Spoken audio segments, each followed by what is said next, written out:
3 Japanese powers stepped up to try and stop the advance of the invading British.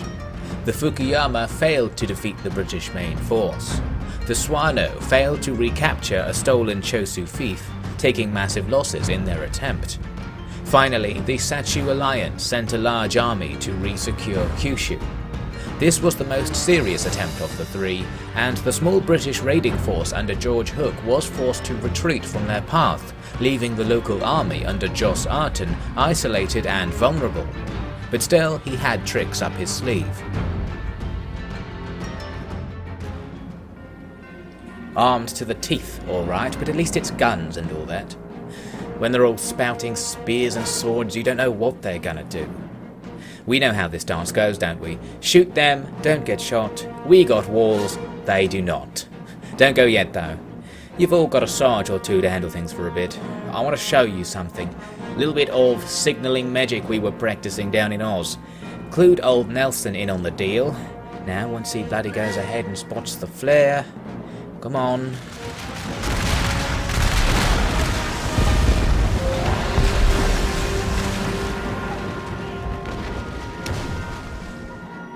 Ah, you see, thought that'd put a smile on your face. Got a few more of those lined up, so keep the Japs busy for a bit, alright? You'll see that us Navy boys aren't satisfied with just ruling the waves these days. Go get 'em!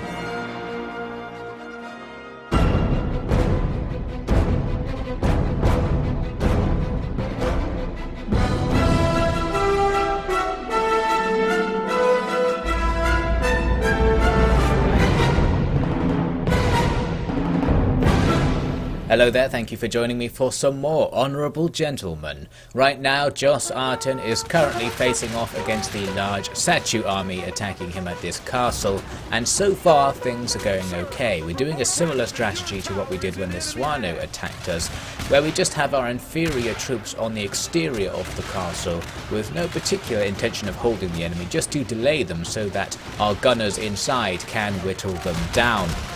So far, it's been quite successful. The enemy's main attack coming from the east is repulsed at first. The first few units that came in, I should say, were repulsed. Most of the army is actually still standing outside because they were trying to shoot the levies I had on the exterior of the castle, but they are now long gone. So all of these units will now start climbing their way in, and the real test will begin. Our guys holding the castle exterior are going to have a pretty difficult time, but better that it's the levied troops or conscripted troops than our much harder to recruit and replenish British line infantry, who will do better anyway just sniping away at the enemy. Not that they're actually particularly accurate, especially at low ranks.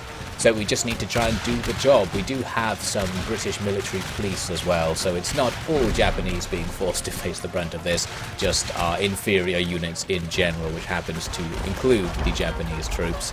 I'm using my naval bombardment again on my own castle walls here to try and stop the enemy climbing up quite so much. Once the shots destroy the walls, the weird physics effect goes on to kill a few more enemies as well, so that's pretty handy. Overall, it's not really stopping the enemy. Our fleet's quite small, and we only have the basic level of naval technology, so our naval support fire isn't especially powerful, but still it's going to be quite a lot better than nothing. This unit of garrison infantry did very well holding off the enemy with their swords. They were just slaughtering the enemy's line infantry as they came in. Not quite sure how they were achieving this, since the enemy line infantry are probably better than them in melee, but it was going well. I guess the supporting fire from the gunners up on the wall means the enemy's morale just isn't very high, especially because they've already taken pretty substantial losses just to get to this point, and it still looks like they're not going to be getting into the interior of the castle anytime soon, so surely their hope would be starting to fade.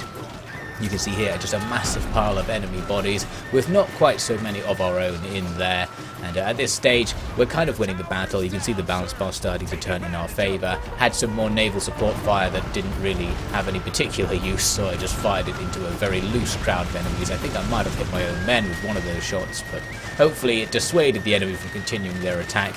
And in fact, perhaps it did. You can see not much is left on this eastern part of the map now. They're still attacking over here in the southwest, but they've lost quite a lot of stuff, and what they've got left is mostly dismounted cav and their general and staff units, who aren't going to achieve very much, since we do still have a few men over here shooting at them, so really that's going to be the end of that. I saw their general trying to make a cheeky escape right at the end, but he just about doesn't make it. Someone gets him before he slips around the door there. So that's a good show, and the rest of the enemy army is going to be facing a similar fate. The fight isn't over because they did have a few units further out in the map just wandering around, but our lancers can go out to deal with that and to chase down fleeing enemy units. Because many of them are reinforcements, we want to kill them manually on the battle map since they won't get deleted afterwards. The battle ends in a close victory, and really I think that's a little bit harsh since we lost something like 800 men, the enemy losing more than 5 times that amount. So overall I think that was perfectly fine, and in fact because most of our losses were concentrated among garrison units who respawn after the battle, our effective losses are much lower indeed, and no units lost except from the garrison, so long term we didn't lose anything, hopefully. You can also see that the enemy lost about 1,000 more men than we killed, so a lot of that will have been the naval support fire, making a very big difference actually in the end. It will also have been tower fire and guys falling off walls that added to that total, so it's hard to say exactly what sort of damage the naval attacks did. Anyway, there was then another battle right after where we finished off the survivors, not really any problems there. Now the question was, what do we need to do with public order? Can we counterattack in any way? And it seems that if we repair the castle up, we're going to be pretty close to actually being able to move out in this area, so that's very interesting news. Although the first thing we want to do is retake Buzen, the place that the Satcho took from us last time, and that allows us to also get George Hook back to safety. Rather thought you'd tidied them all away. I'm honoured you'd assume me so able, Lieutenant Colonel. I assumed nothing, sir. Heard the explosions from down south clear as anything. I suspect you interrupted the Queen's rest with such tumult? I certainly hope so. Yep, did the business all right, and just a few scratches to show for it. Missed you on the big day. Where have you been? Oh, you know, making new friends, poking my nose into various crannies of the place. Didn't take you for that kind of man, Lieutenant Colonel? Ah, but I did take you for the man to insist on such vulgar jollities, sir. I'll debrief you in full later. No one's safe from you, eh? Oh please, sir, shall we deal with this battle before we descend into the endless blue talk? Blue talk, is it? Thought a youngster like you might be willing to touch a little comedy now and then. Regrettably, it is not now nor then. If it's not now, then when is it? Oh, please, sir, we really must attend to the battle. You've lost your wits in the cold. All right then, battle it is. While all that's been going on, we've been preparing to attack the Tsuwano after we defeated them in the previous part, hoping to take advantage of the fact they probably don't really have much else to stop us from doing this. So first, an attack on Iwami town with just a few units inside. That's no problem to auto-resolve our way in with a nice level up for our faction leader John Alcocks there. So now we just need to see what else we can take, essentially. I strongly suspected we'd be able to take all of their territory as a result of the recent victory, and a bit of spying reveals that while they do have more units, perhaps half a stack around the place, it's not going to be enough to stop us, I don't think. And Iwami in particular is super wealthy because it has a gold mine, so that's a very nice place to take indeed. The Satcho Alliance reveal that they have a big fleet up there near the west end of Honshu, so we'll have to keep an eye on that. Then they fail to attack our vassal, so that's good news. The vassal will hold strong for now.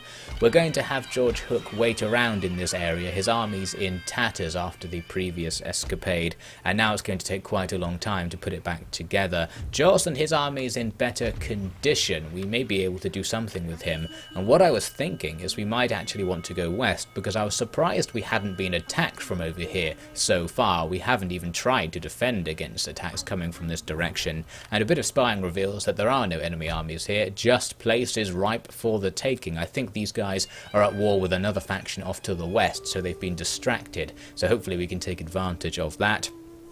Here's our next move against the Tsuwano. I'm going to go for Iwami Port rather than Iwami itself, even though it's worth quite a lot less, just because it allows us to draw their nearby army into battle, so we might be able to deal with it, and then we'll have all the time we need to go after Iwami itself. We probably could do this assault pretty easily because we can fight their army outside the castle separately, but I thought they may also sally, so in this case I'm just going to leave the siege going. And we don't actually take winter attrition. I think winter attrition doesn't exist in this mod as far as I can tell, because I've noticed other armies not taking it, like that Tsuwano army standing just there, the survivors from the previous battle. They haven't suffered attrition, so maybe it just doesn't happen.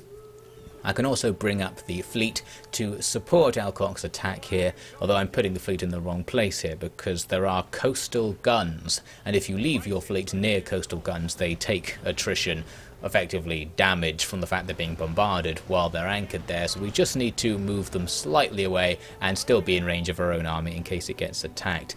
The Tsuwano don't sally, we just pass by their turn, and instead we get a war declaration coming at us from a clan I didn't recognise the name of, so that means they don't border us, so I haven't checked them yet. We just have to accept it, and there we go, now we're at war with someone else. I think there are a couple of regions down over to the east from us, so they may border us soon, and they may indeed attack us at sea right now. We will have to watch out for that. Now we get the Icarus affair. This is an event that normally affects Japanese clans, where some British people have been killed in your territory and the British are demanding compensation.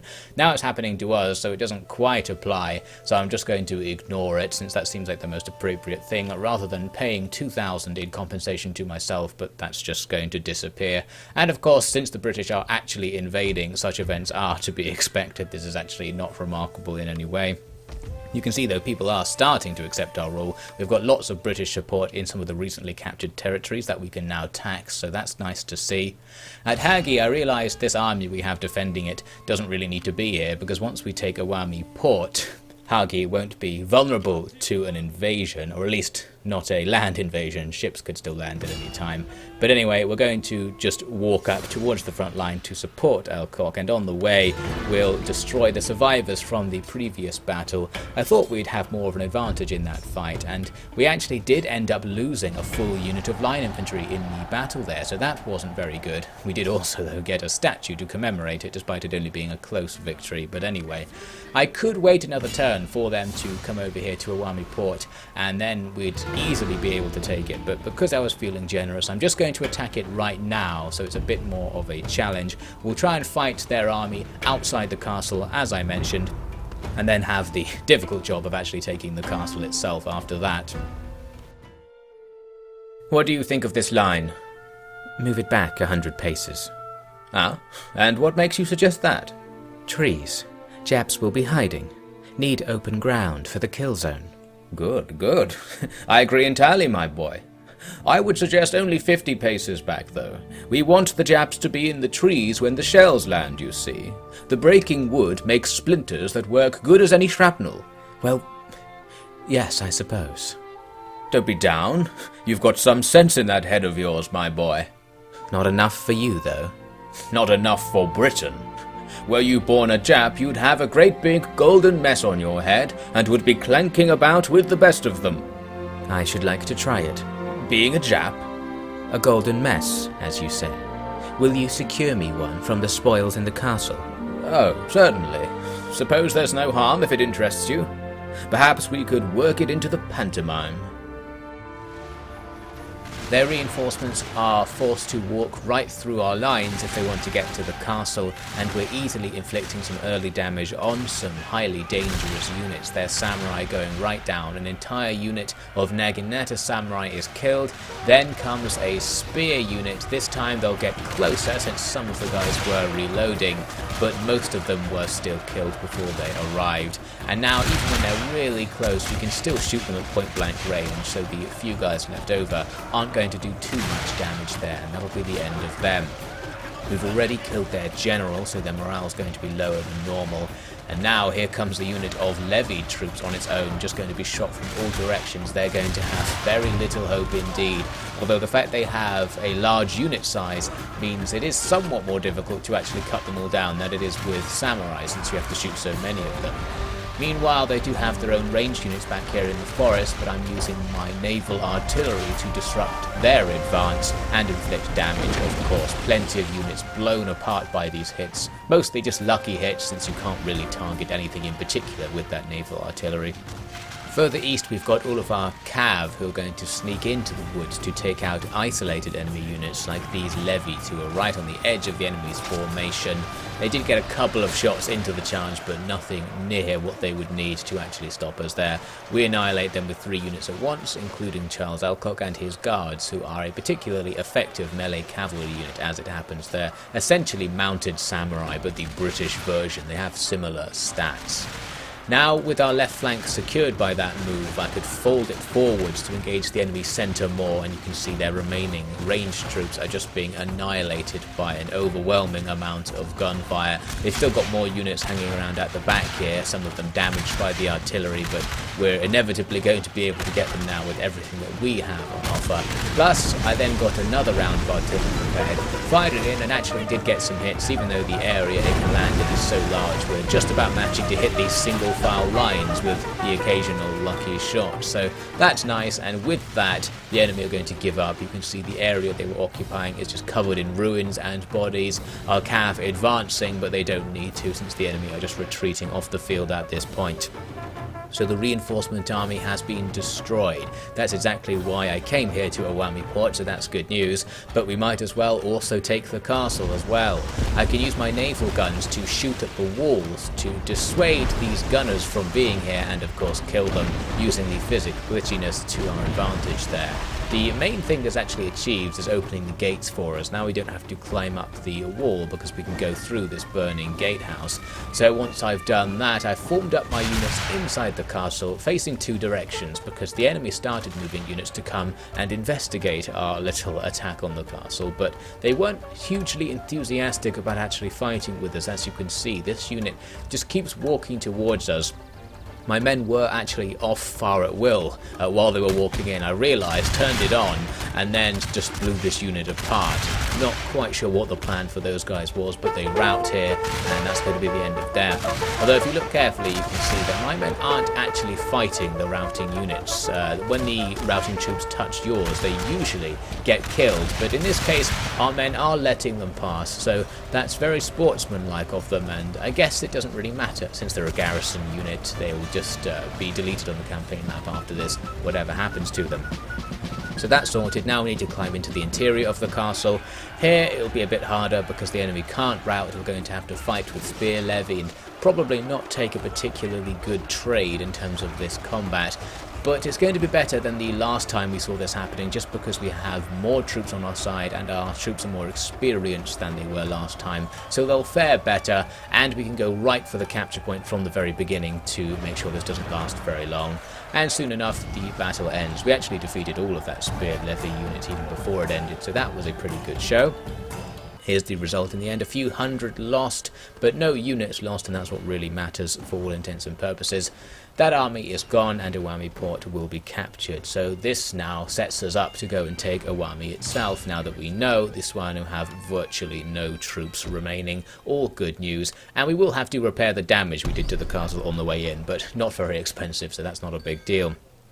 Back in Kyushu, we're going to advance with Jos Arten against the Fukuoka, who still don't have anything defending their territory, as we previously found out, and I'm going to move up these reinforcements that include Highlander infantry, our first of the better than generic line infantry units, so maybe they'll come in useful in a later fight. Right here it's just going to be an auto-resolve, not much in that garrison.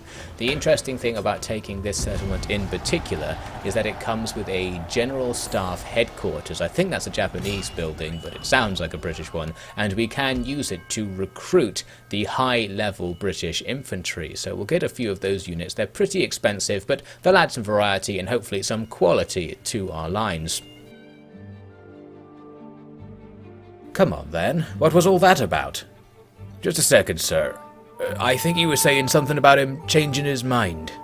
I'm changing my mind about having you interpreting. Is there no one better? All the old staff went with the Major General, sir. Joyous.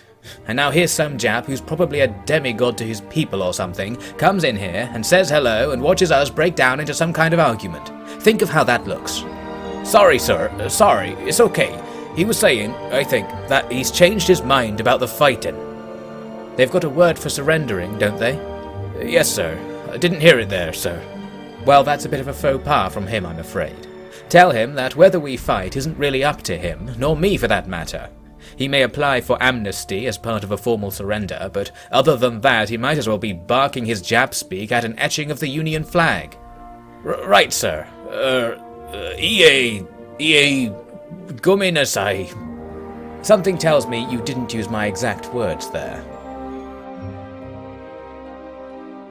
At the start of the next turn, I thought we may as well just continue on with Arten's attack, the Fukuoka still making no sign of wanting to defend their territory. I presume their armies are long since dead by this point in their various other wars, so we're going to be free to take everything, and in we go. We'll repair that castle up, and now that we're in here, I was thinking it might be worth waiting at this position because we don't really know what's ahead of us. There are various different directions that a counterattack could come from, so this is a nice strategic position. We can see Hirado forces to the west, and there's also the Satcho to the south and southeast who could advance up, so we will just hold this position for now. Meanwhile, we need to make that attack on Iwami now that things are totally freed up. The Tsuwano did recruit a few units there, but they're not going to wait around to fight this battle, so we can make the attack without them, and that's just going to be an auto-resolve, and the Tsuwano will be defeated. That little army will continue on. Since it's in their own territory, they will turn into Tsuwano rebels, so we'll have to fight them at some point, but for now, we've got the settlement, and we've got the gold mine, so now we can make plenty of money off the place. Iwami port was not stable in terms of public order, but the reinforcement army from Hangi can now move up and sort that out, so everything on this front's looking absolutely perfect overall. Now though, we need to declare war on our new neighbours, the Matsue to the northeast, and as we do that, they're going to bring in the Yonago, a clan that I hadn't really encountered yet, but they're actually just to our southeast, near the clan that declared war on us earlier. In the Yonago turn, we actually see a flash there of them moving into our territory, so apparently that's going to be a bigger deal than I thought it was. Here you can see we've completed a mission to increase our development level, and the main advantage of that is it gives us a massive increase to our income because of the plus 50% wealth bonus for 12 turns. So we're going to be rich for a while, and I'll try to make use of that to upgrade all of these provinces we've been taking. I also got a bonus to civil research because we can get various passive techs that improve public order, and that's really what's holding us back rather than anything on the military side of things. So here's that Yonago army. Looks like it's going to be a mix of levy and line infantry. Nothing particularly special, but it's big and we don't have anything to stop it, so it may well be quite effective if it just comes at us right now. We're also suffering from public order issues because the increase in modernization gives you a decrease to public order across the board. What I'm going to do in reaction to the Yonago is split our main force. I'm going to have John Alcock take some of the units to meet up with a portion of the reinforcement army from Hagi to go and deal with that, leaving Charles with the rest of the main force to keep watch over the Matsue. And a bit of spying revealed that they're not in any position to attack us right now, so I'm actually going to use his army to pursue the rebels. That'll be a nice chance for him to get his first proper battle under his belt. Now back over in the west, there was an issue I wanted to sort out. There's actually a Fukuoka province behind us, just up to the left of where Joss is right now, so I wanted to take that. I'm going to use most of the army to do it, leaving enough stuff behind that if the small Fukuoka force we can see nearby attacked, we'd be fine, and this battle itself will be absolutely fine as well, just in order to resolve. Now this place isn't worth any money, so holding it wouldn't be very good, and luckily we can actually vassalize the Fukuoka here. I'm going to take that option because, as well as us not really losing any money from the deal, it means we don't have to deal with public order in that settlement, and Josh can go straight back to the front line where indeed he may be needed at any time, although the Fukuoka force that was coming for us has disappeared as a result of the vassalship agreement. Wanted to see if I could actually use my vassals for anything. Previously I just didn't even talk to them, but this time I'm going to try and make them join my wars so they might actually help out, but they weren't willing overall. We can't really conduct diplomacy with our vassals other than trade, which is better than nothing and better than having them at war with us, I suppose. Now I need to attack the Satcho fleet. You can see they've got a big fleet that we know nothing about, and I finally brought my main fleet back to attack it since they were constantly raiding our trade routes. The good news is that they run away. That's good news because it means their fleet is probably all gunboats or something really bad like that, so we actually don't need to worry about it. I suspected that that was going to be a difficult fight. I'm actually not even going to go after them right now because I'm going to take this easier fight to free up a different trade route, but at some point we'll probably see a naval engagement against them once I get that all together. The Matsue start assembling something that might one day become an invading army, and the Yonago are going to invade right now, so this leaves us with a difficult situation at Hiroshima. All we've got is a load of military police and a couple of spawned garrison units. We don't even have the unit that's sitting just outside the castle, unfortunately, there, so it seems a bit unfair, but the reinforcement ranges in this mod are smaller than in vanilla, I believe. So we might as well fight this last stand and see if we can damage them and set things up for John Alcock to sort it out in the next part.